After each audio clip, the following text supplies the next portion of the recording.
Hello.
sound please.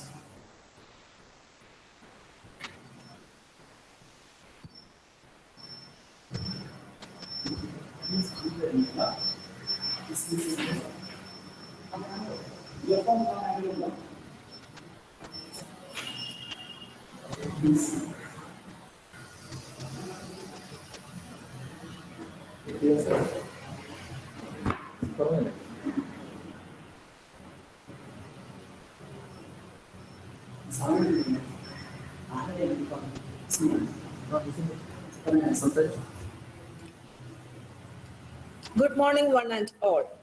A warm welcome.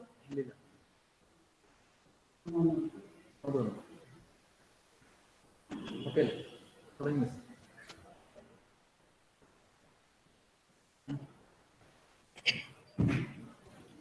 Good morning, one and all. A warm welcome to the international webinar on impact of disruptive business model on banking, organized by the Research and PG Department of Commerce, St. Dominic's College, Kanjirapally. Let's seek the grace of God Almighty in our minds and begin our program. Technological advancement is the single most exciting thing that can happen in business world today.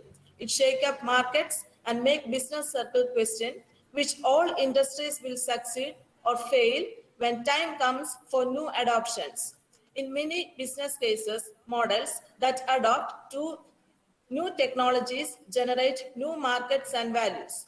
The internet that governs our lives today is a classic product of disruptive innovation. There has not been any area of our lives that has not been influenced by disruptive technology. It is in this context that we analyze the impact of disruptive business model on banking. The duty entrusted upon me is to welcome you all to this webinar. The principal of our college, Dr. Nancy Joseph, a passionate teacher, a charismatic speaker, and a humble human being who is omnipresent in all the activities of every department of our college, is with us today to inaugurate the function and to grace each one of us with her presence. Ma'am, it is my absolute pleasure to welcome you to this webinar. The resource person of today's webinar, Mr. Rijo Matthew Kurian, Director, Head of Consumer, Retail, Healthcare of Southeast Asian Investment Banking and Capital Markets, Credit Suisse, Singapore.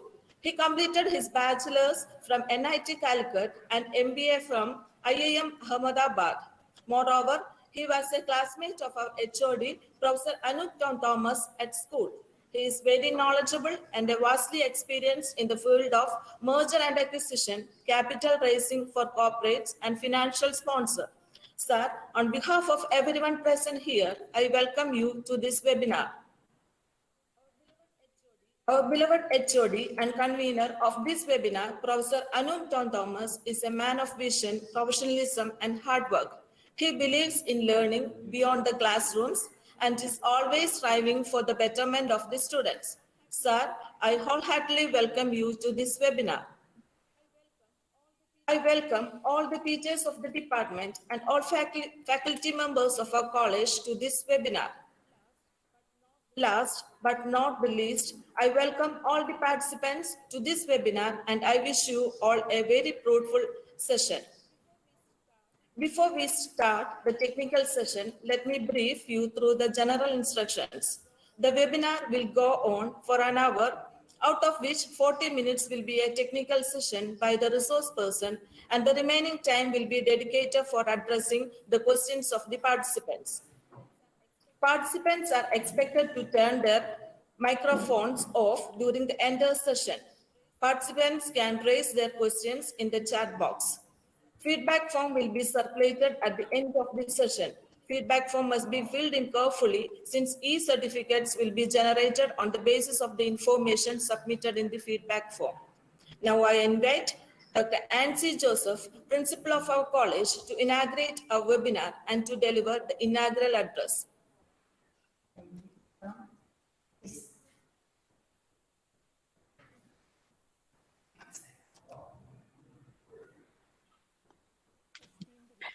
Esteemed resource person, Mr. Rijo Matthew Kurian, Honorable Head of the Department, Professor Anup Thomas, dear faculty members, and dear loving participants. At the outset, let me congratulate the Department of Commerce for arranging an international webinar on impact of disruptive business models in banking today. The Department of Commerce is one of the most vibrant departments of our college, and it has already organized one national webinar and a number of capacity building programs for our students. I make use of this opportunity to congratulate the staff and students of this department for their outstanding performance academically and in the co-curricular field. And I also wish to congratulate Fatima Sakir, the 4th rank winner of MG University BCom examination. She belongs to our department, and I congratulate Fatima Sakir for her outstanding performance in the examination. I'm so happy to welcome our beloved faculty member who belongs to our own region, Kanjirapally region, and who is a former student of St. Anthony's Public School and Junior College, Anakal. And he was the classmate of our classmate and intimate friend of our Anup Thomas, the head of the Department of Commerce here. And I know that from Anup, I learned that he was the school topper when he was the +2 student. And he proved his academic excellence all through his career. And at the same time, he proved that he is a man of noble character, a very loving, pleasing, and humble personality, a very down-to-earth person, simple and unassuming personality. Mr. Rijo Matthew, I am so happy to have you with our students, teachers, and the participants from various colleges. So, and I'm extremely happy that the teachers of our department have selected a very relevant topic for the international webinar. And I wish the faculty member and all the participants a wonderful time together, a meaningful and fruitful time together. And with the consent of each and every one of you present here, I declare that the international webinar on the impact of disruptive business models in banking is hereby inaugurated. Once again, hearty welcome to all the participants to St. Dominic's family, and I express our deep sense of gratitude and appreciation to the outstanding faculty member, Mr. Rijo Kudian, and wish you a wonderful time together. Thank you. Thank you. Thank you for the very kind words and the warm welcome. I hope you can all hear me well. I don't intend to make this a long... Excuse me, Rijo. Yeah. Yeah. I wish to introduce you. Yeah, sure. Please go ahead. Okay. Esteemed resource person of the day, Mr. Rijo Matthew, very respected principal, Dr. Nancy Joseph, Professor Joseph Vinny Joy, the webinar coordinator, faculty members,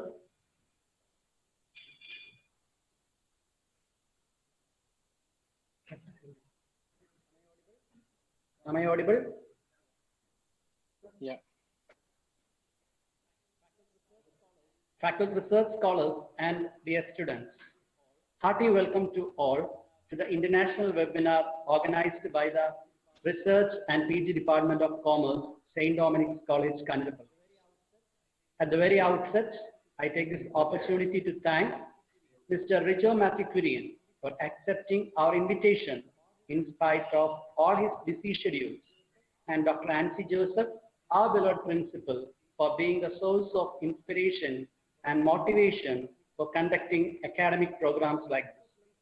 I would also place on record words of gratitude to Professor Joseph Vinny Joy, the webinar coordinator, and Professor Pradesh Ibrahim, the IQSC coordinator of the college. As announced, the duty intrusted upon me is to introduce the resource person. The most proud moment, I believe, for a friend or a classmate is to welcome his friend when he occupies the role of chief guest in a formal function. Mr. Rijo took his BTech from National Institute of Technology, Calicut. He started his career with IBM in 2007. In 2009, he quit IBM and joined Indian Institute of Management, Ahmedabad, for his master's. In 2001, he joined Credit Suisse, a leading Swiss bank. Presently, he is the director, head of consumer, retail, and healthcare for Southeast Asia investment banking and capital markets of this bank. He is today with us to talk on the topic, impact of disruptive business model on banking. I'm confident that with his academic expertise, blended with rich industrial experience, will be able to meet the expectations of this crowd of 500 plus participants from various parts of Kerala, India, and the world. I also wish all the participants to have a fruitful time. Dear Rijo, with all due respect and gratitude, I wholeheartedly welcome you to take over the session. Thank you. Thank you, Anup. I'll just put up some slides which I'll use as reference for the session.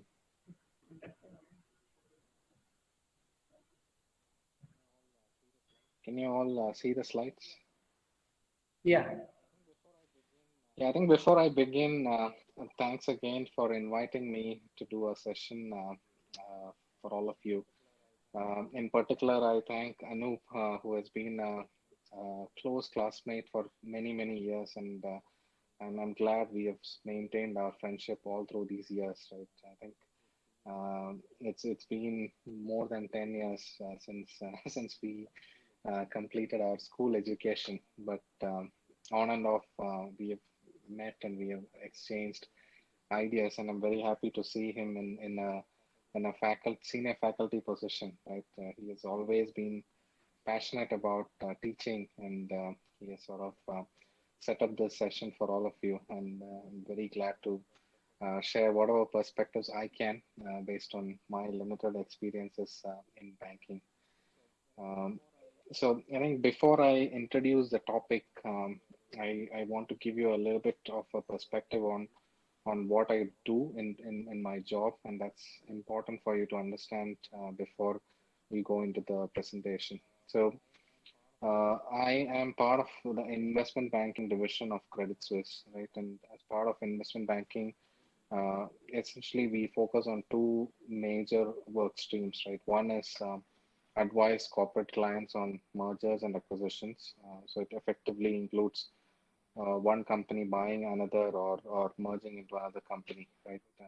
That's the simplest way to define that. And the second stream of work that we do is called capital raising, right? And capital raising is in multiple forms, but in very simple terms, we can raise capital in the form of equity or as debt, right? So all these services are provided by Credit Suisse. Most of the work that I do is advisory service in nature. So I don't deploy balance sheet of the bank, but rather advise clients and introduce them to pockets of capital globally, right?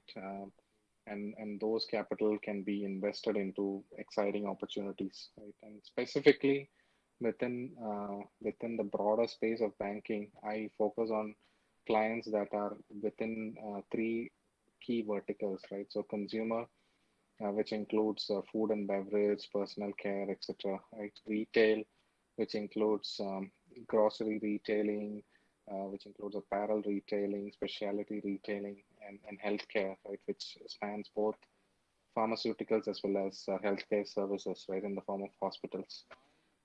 Why I picked this topic is because these sectors in particular are being increasingly being disrupted, right, by the technological advancements that we see all around us, right? So if you go back 10 years, a lot of the stuff that you see today would have been very hard to imagine, but the pace at which change is happening in the world today is pretty interesting, and that sort of impacts everyone, including people who are in banking.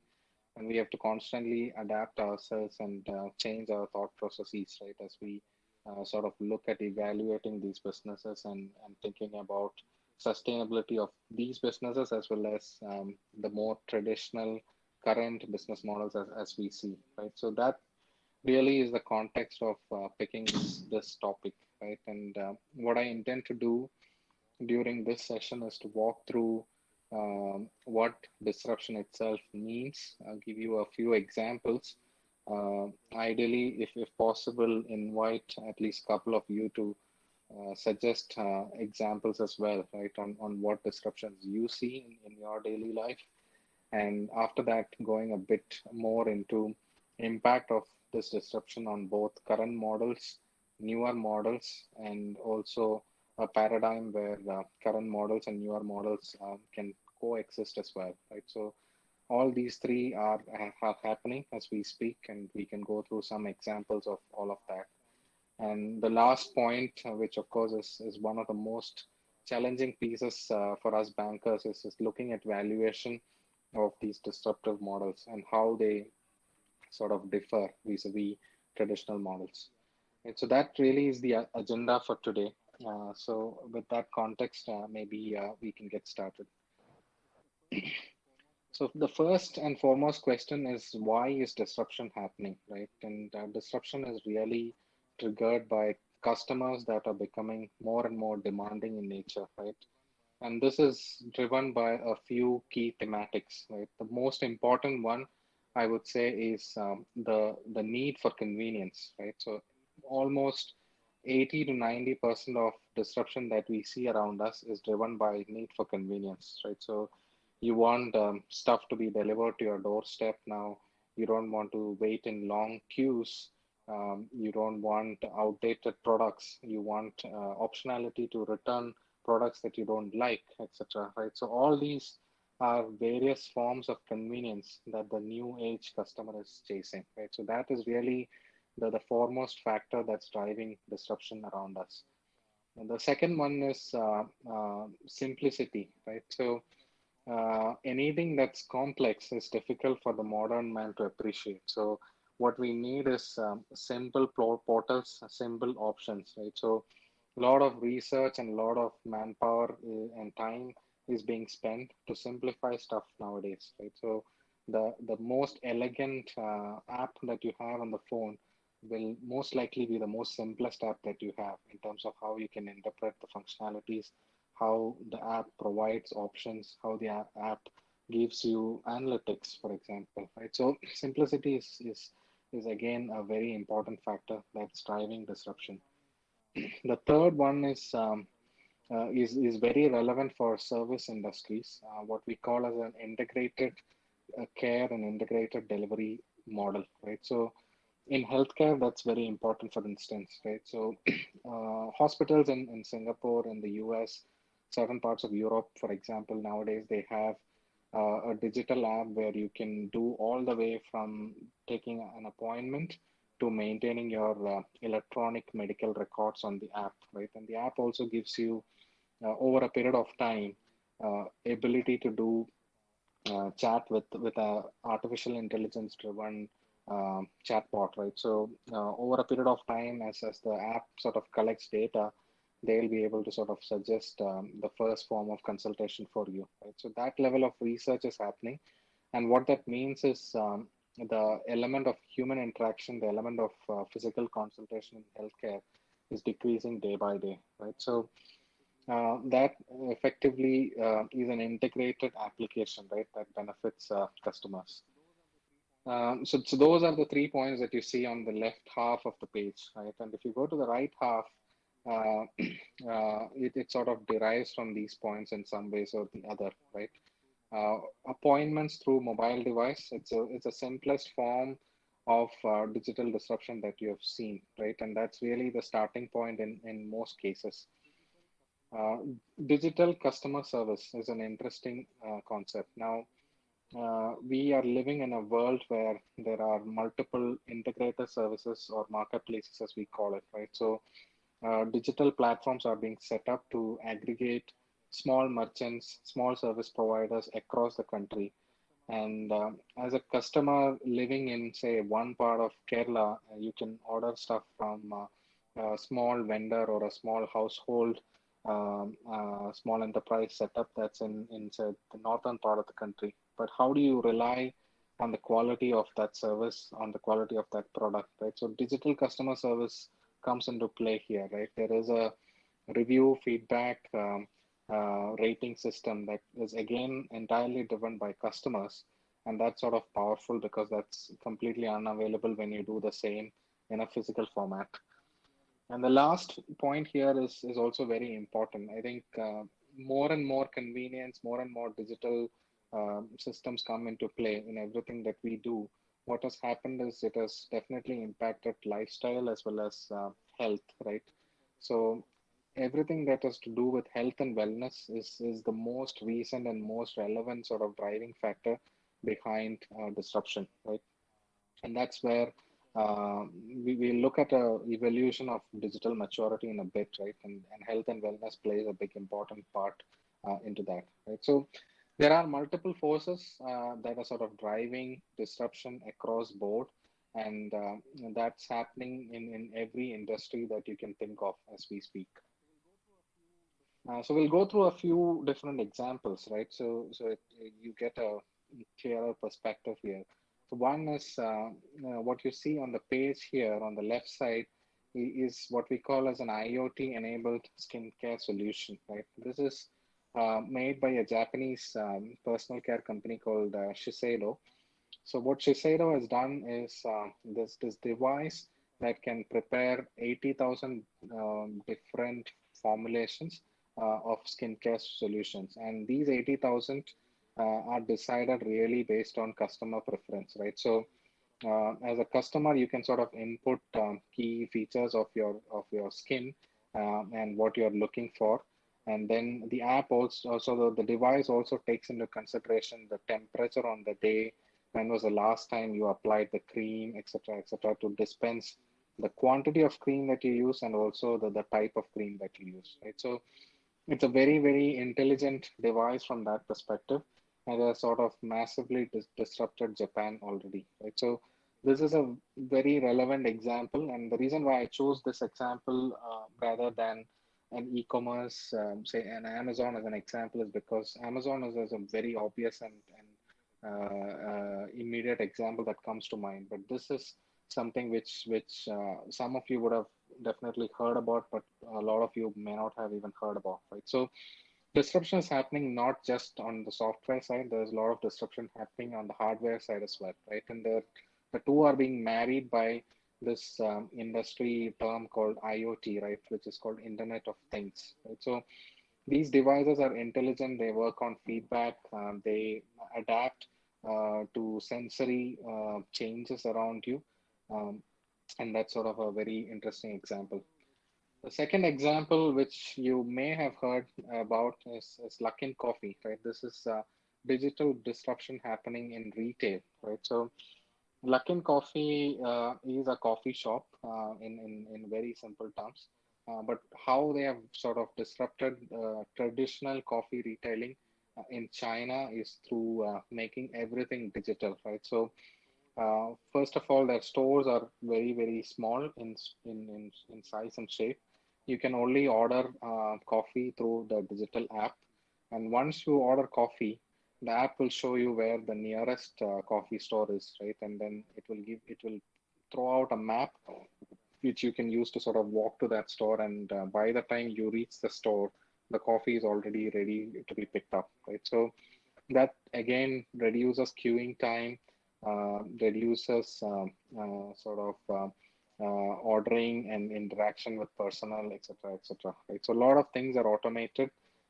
You can sort of customize the app to sort of show your preferred products, and they will also give you sort of referrals. And the minute you are near your favorite coffee shop, the app will sort of send you reminders whether you need a coffee, right, etc. Right? So this is again another example of disruption happening in retail, right? And beyond this customer interface part itself, this company has also done a lot of disruption on the back end in terms of making inventory management at the store level very real time, because everything flows through the app. They're able to predict the steady state coffee demand and also the more sporadic coffee demand, right, which is unpredictable, right? And they have algorithm and analytics that runs behind all the data collection to sort of come up with how much inventory to be maintained in the store, how frequently Do you need to replenish the inventory, etc. Right, and all that sort of helps in cost management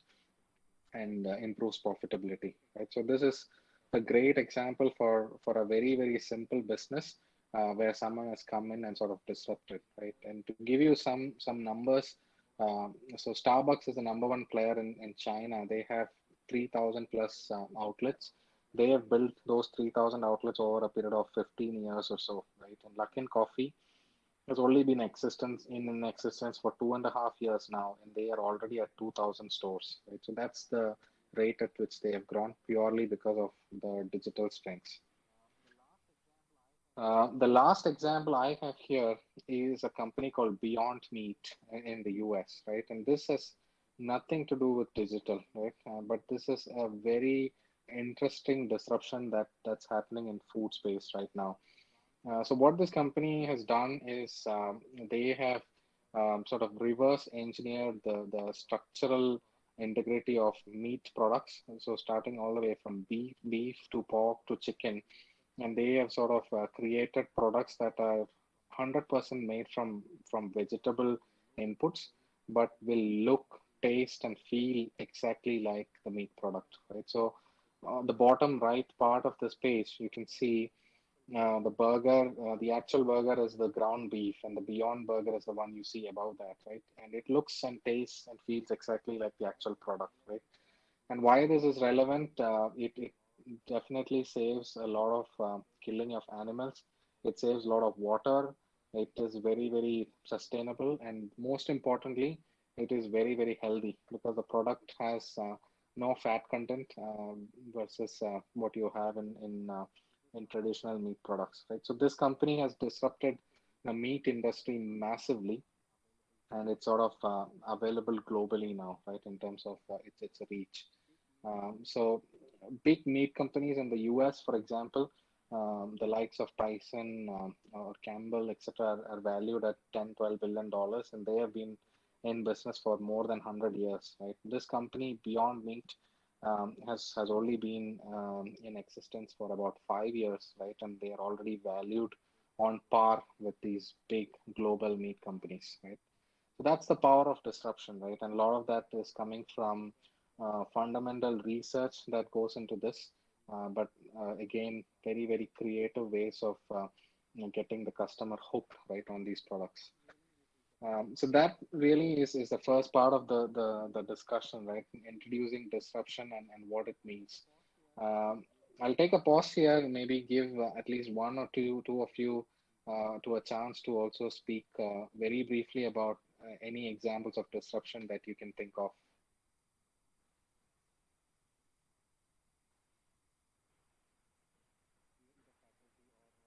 Either faculty or other attendees. I think all of you are welcome. You can give at least one example, right, which is beyond what I've said.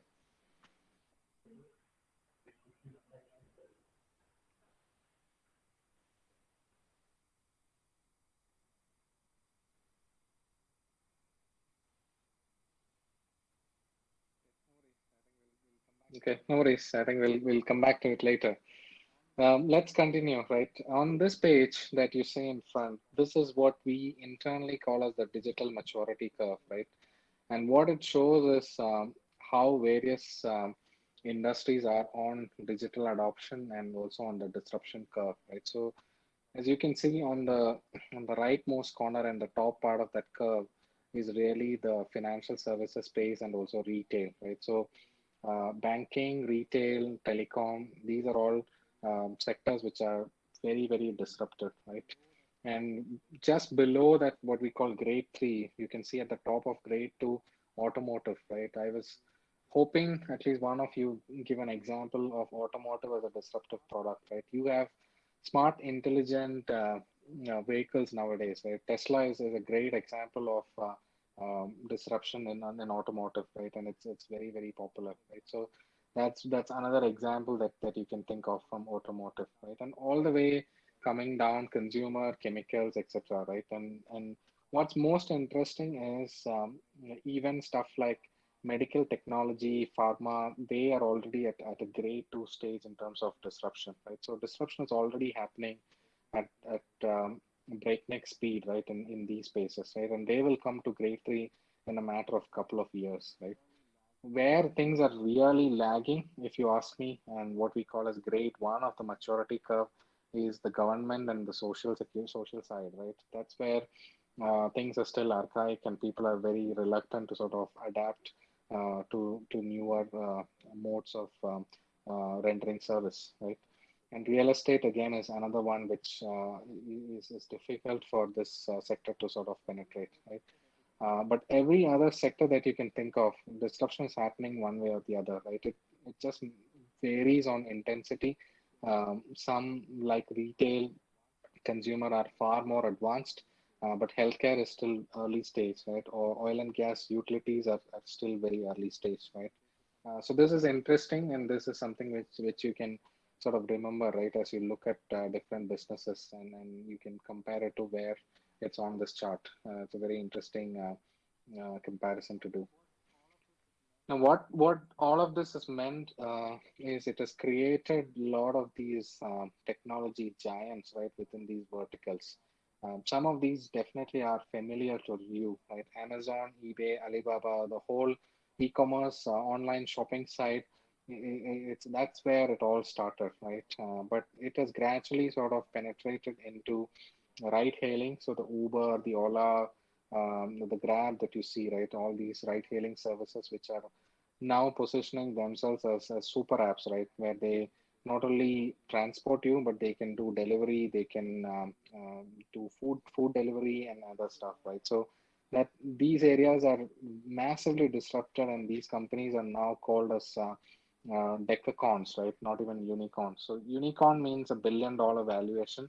Decacorn means a $10 billion valuation, right? So and there are a lot of these decacorns on the left side of the page, right? On the right side of the page are the newer segments, right? So travel, healthcare, food delivery, these are very, very new, not not significantly penetrated even within developed markets, right? So they are really at around $1 billion of valuation as you see today.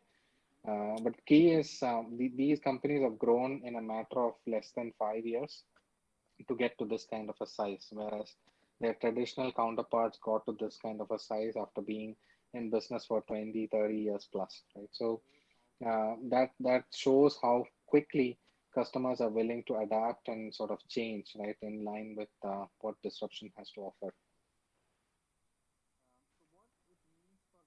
So what it means for banking, right, and that really is the crux of the discussion, right? One is how to address funding, right, for disruptive models.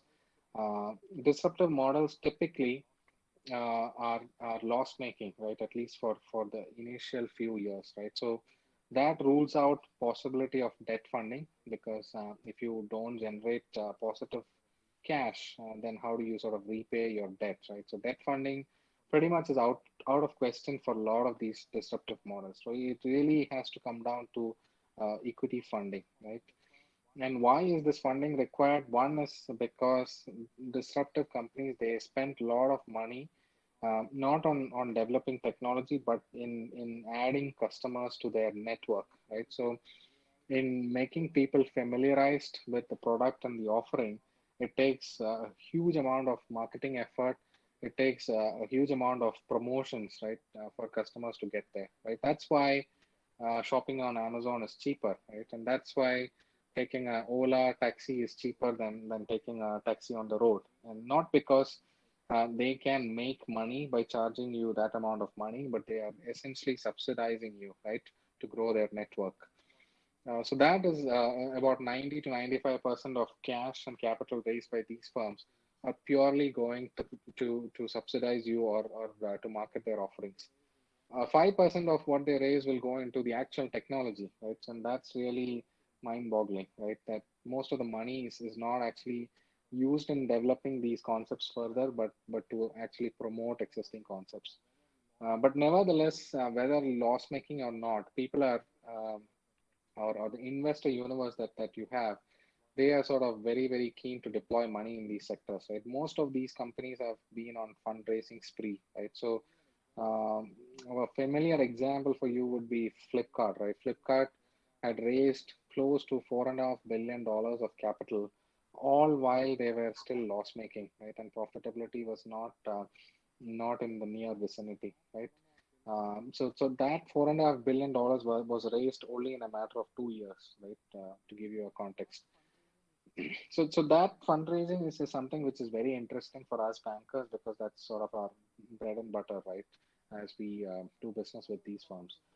The other important thing to note is because some of these are very, very early stage, the business model followed by these firms could be very, very different, right? And nobody knows today which model is going to succeed, or if there are 5, 10 people trying to do the same thing, who will be the eventual 1 or 2 winners, right? That will emerge, because that's a very important decision we need to take and investors need to take, because what happens is most of the time consolidation happens and 8 out of the 10 will disappear, right? And only two will remain. In India, e-commerce is a classic example for that, right? 10, 12 years back, there used to be at least 10 to 12 different e-commerce portals. Now that are sort of shrunk in essentially into two, right? You only have Amazon and Flipkart, which are sizable and material. The rest have either shut shop or have been acquired by either of the two, right? So that's why this is important to identify which is the right model that will click, right, and which has the right attributes. And this is not easy because these are disruptive segments where you as a third party and as an outsider, and even companies and firms running these businesses, they are not able to authoritatively tell you whether this works or this doesn't, right? And the last piece here is how to value these businesses, right? These are bleeding money um, every day, right? How do you put a valuation number on companies that don't make money for several years, right? And we'll come to that later. The second sort of opportunity challenge for banking is looking at coexistence of these models, right? And that in industry parlance is called as O2O, or online to offline models, right? So one great example for that is grocery retail, right? So grocery is one space where digital disruption has been very, very difficult because inventory management is painful. Products have to be fresh and people do need products to be delivered immediately, right? So if you want to cook tomatoes in an hour, then you would ideally go to the store nearby and get the tomato, right? You won't order it on your app and wait for it to be delivered 2 days later, right? So how do you sort of address that in the context of digital disruption, right? That's where online to offline models have come into existence, right? So uh, this is not actively seen in India yet, but right, if you look at China and the US, firms like Amazon and Alibaba have invested actively into grocery retail, and they are using the grocery retail physical network, which is like thousands of stores across the country, to sort of service clients that are coming onto their digital platform, right? So they've integrated the customer interface to being digital, but the actual service is being rendered in the physical format by leveraging existing formats, right? So a lot of the O2O will come into existence in India and even in less developed Southeast Asian markets, right? That is one big focus area for us, right? And the last one is what do we do about the more traditional models, right? The models that are really in the sunset stage of business. A lot of them will close down. A lot of them will file for bankruptcies. Some of them will acquire others or merge with others to sort of get to scale and continue to remain relevant. Or some of them will sort of reinvent their own business models, right? Either move to smaller formats, specialty formats, experiential formats, which are difficult to replicate online, right? For example, skincare is an example, right? So it's difficult for an online player to sort of offer a skincare product solution or a skincare service solution to you, right? Because you need to see the product, you need to feel it, right? So you add more and more experiences to your offering that helps you from being consumed by this whole digital wave that's happening, right? So all these three are relevant, and all these three are being done today by various businesses, right? So we'll walk you through some of the examples touching upon these points, right, and where opportunities come in the banking space in relation to disruption. So one example here is Neiman Marcus, right? So Neiman Marcus is a big department store chain in the US that's sort of filed for bankruptcy very recently. So they were a luxury high-end apparel chain, right, in the US. Now, a lot of people have moved to online. People don't care enough to go to a store like Neiman Marcus anymore, right? So, Neiman Marcus tried doing a lot of things, tried selling their business to other players, tried to raise capital, tried to move online on their own. None of this worked because they don't have anything to differentiate, right, vis-a-vis what's offered by the online platform. So they eventually went to an obvious conclusion that bankruptcy is the only option for them, right? So they filed for bankruptcy. Shareholders and debtors and creditors sort of wrote off liabilities from them, but they will sort of come out of bankruptcy in a very, very gradual manner. And that's through staged reinventing of business model, right? And that's where we go in and help them to do some of the steps that I outlined earlier, right? So that's one example which is very, very recent.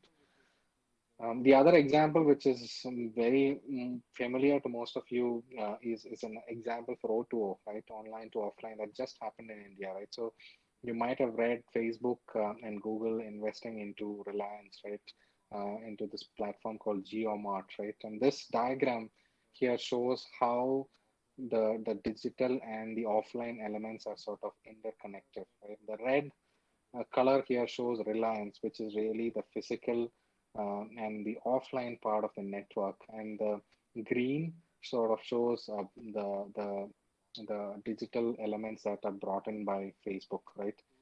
So what happens through this integration is customer interface will move to WhatsApp, which is sort of Facebook's sort of leading platform in India, right? So and they will offer payment solutions, they will offer analytic solutions at the back end to Reliance, etc. And what Facebook or WhatsApp benefits from this whole investment and O2O partnership is one, access to the huge network that Reliance has built on the telco side, right? So 688 people are on the Reliance network now, right? So all those people can be migrated to the digital platform on immediate basis, and the offline network that Reliance has built, right? So Reliance has connected 13 million Kirana stores or mom and pop stores across the country into their network, which are available to deliver products to customers who come on WhatsApp, right? So that's how this entire system works, right? But this will not happen in a day, right? They piloted this in Mumbai. Now it will take a few months of piloting in Mumbai. They'll move to tier one cities, tier two cities. So this will eventually become nationwide in a matter of, say, a couple of years. But this is a great example of online to offline partnership and how disruptive businesses need offline partners to sort of get to that kind of a critical scale. This is the last slide that I have, right? This is really looking at how to value these models when a lot of these things are changing, right? And a lot of models are sort of bleeding money, right? So we look at a summary of the business model and then look at valuation, right? And this has evolved in a three-phase manner, right? So traditional models, which are really, we are talking about models before 2000, 2005, right? In e-commerce, which was more of a 2005 to 2015, 2016 phenomenon. And the latest, what we call as network-based new age models, right, which are more of a 2017 plus phenomenon, right? So under the traditional model, monetization was clearly established. So for example, if you sell a product, you know you will make so much money, you'll make so much margins, you deduct all your operating costs, and then you still end up with the profitability, right? So you can say this is a model where you know the business will grow, say 5%, 10% every year. It is a model which sort of gives you 10% profit margin, right? If you run the business well. That's very, very clear and well understood by everyone, right? So in that context, valuations have always been based on profitability metrics, right? So if you make, say, 100 million of profit a year, then you apply sort of a multiple on that 100 to get to the valuation of the company, right? I won't go into too much details, but It's effectively means the value really lies in how much profit you make in a traditional model, right? And you really look at the profits that the company has made in the last 12 months or the profit that the company makes in the next 12 months, right? So it's really very short horizon in terms of the time frame that you look at in considering the valuation of traditional businesses. E-commerce, I would say monetization models are now very, very clear.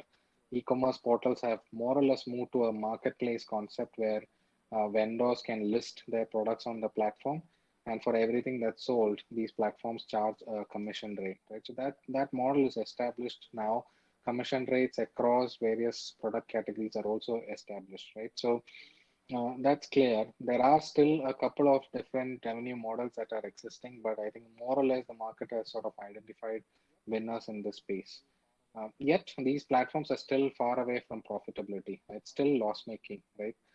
So how do you value these companies? You can't apply a profitability based valuation because they are loss making.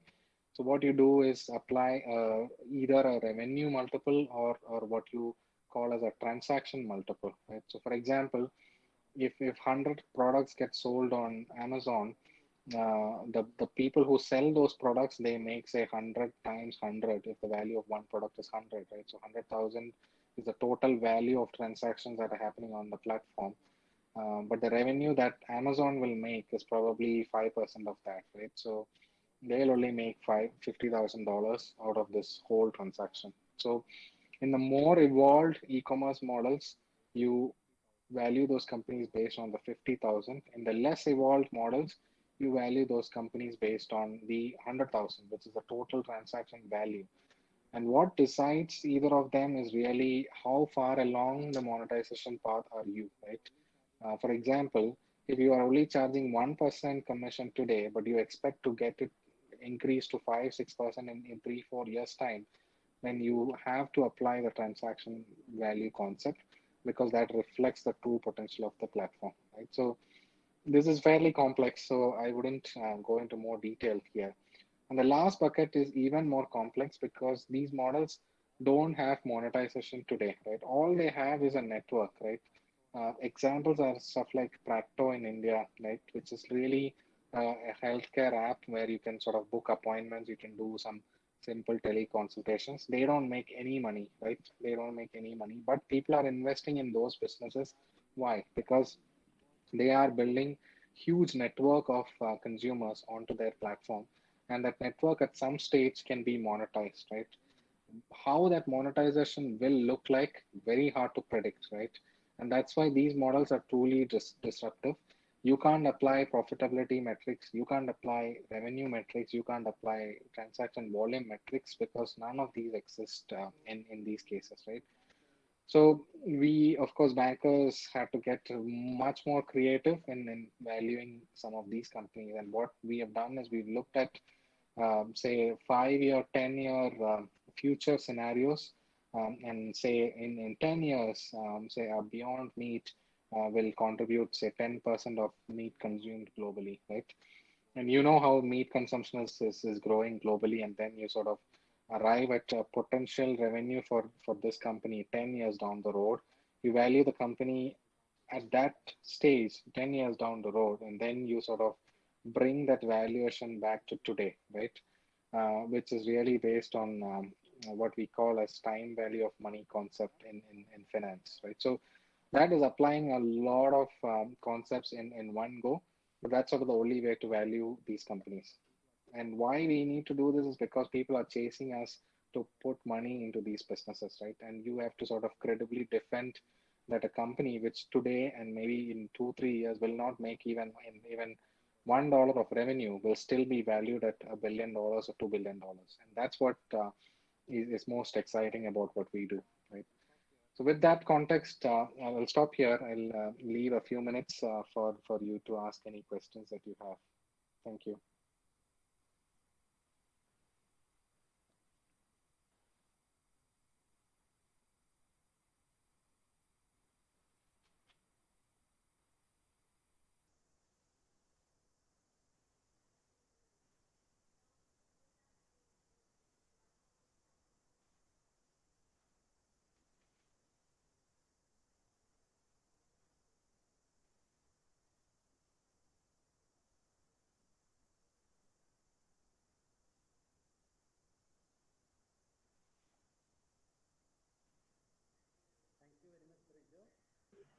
Thank you very much, Rijo. Sorry for the small technical issue. Now the floor is open for discussion. In fact, a doubt has been raised by Kushbu Singh. It is posted in the chat box. Should I read it or? Yeah, let me try to open it. Okay, Netflix streaming video and OTT devices. Netflix and other streaming services are continuing to disrupt entertainment industry.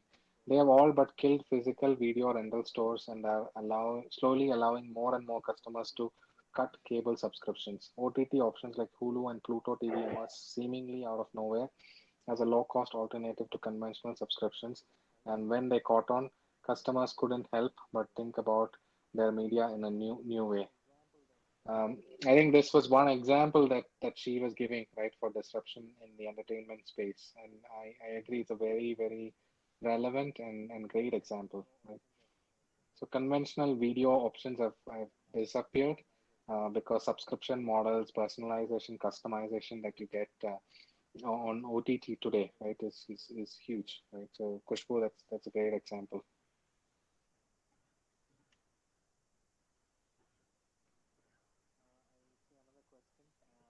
I see another question. On online to offline models are taking place in China and all, but not in India. Why?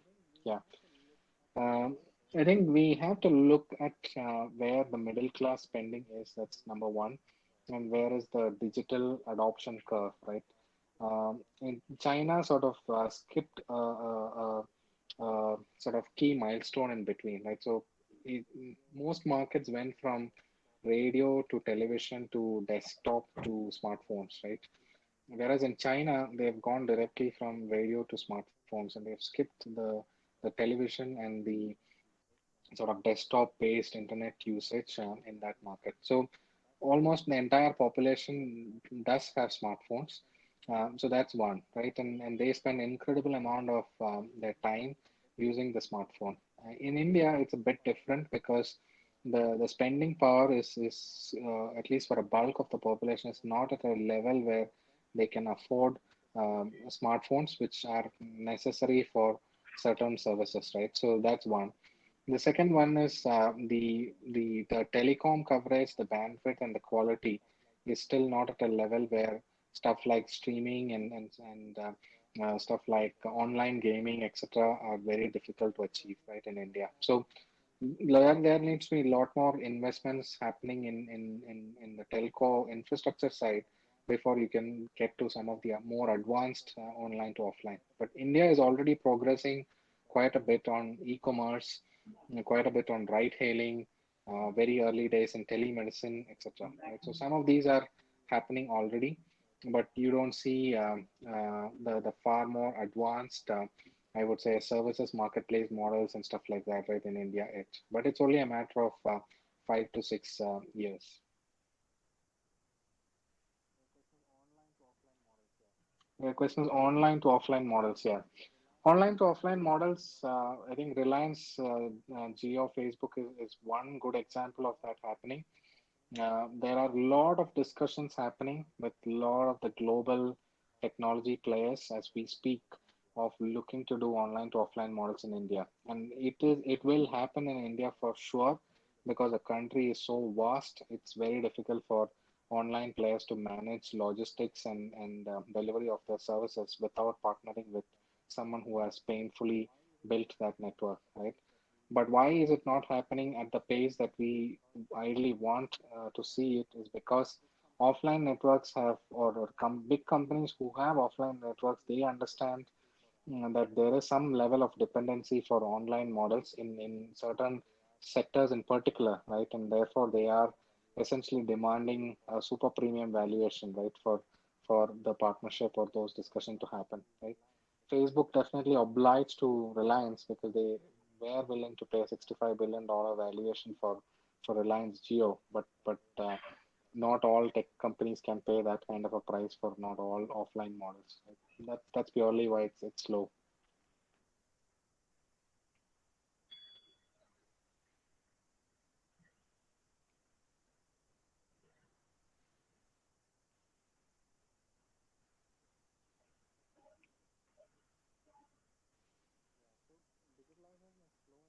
Yeah, so digitalization is slow in India. That I agree. I just saw the other comment. Yeah, but it'll pick up speed, right? I think people were expecting India to be behind China by about 10 to 12 years, but the reality is we are probably about 20 years behind China right today. There's a fair bit of catching up to do. But China in particular now is going through global tensions, right? Because of trade war with the US and border issues with multiple countries. So I think India has now become the next sort of destination for investment. So that's interesting and exciting. A lot of money is being put into various verticals as we speak. Right? So we will see India catch up to China over the course of next 5 years or so. Right? That's where acceleration will really happen. Okay. A doubt. Am I audible? Yeah, Yeah, we used to have allocation. See, technology is going to disrupt business anyhow. It's an inevitable reality. And the acceleration rate is becoming faster and faster as the year passes. So in accounting, we do make allocation for replacing an asset in the form of a depreciation, a provision. yeah. Do we think that in the light of this technological revolution, should the accounting standard be rewritten so as to accommodate these form of technological disruptions in the business that is going to happen? So that if an allocation is made, the business will get a time to regularize the unexpected fluctuations. Do you think? Dropped off in between. Yeah, I heard your Uh, question. Yeah. Yeah, I think that's a very relevant question, right? A lot of the stuff that we see today, it's going through this crazy period of impairment, right? So once a disruption happens, and when disruption happens, it happens over a period of 2 3 years, so it's pretty quick. And then traditional models have to write off quite a bit of investments that they have made and continuously reevaluate. How to think about depreciation, etc. Right, so that's happening. And at some stage, we do expect accounting standards to sort of take this into consideration, but it needs to be thought through, right? Because it's not as easy as we speak. Right, a disruption-driven depreciation or amortization format versus what we call as an impairment, which is more of a one-time hit, right, and directly goes to your P&L immediately, is something to be thought through, right? It's a very relevant question. Yeah.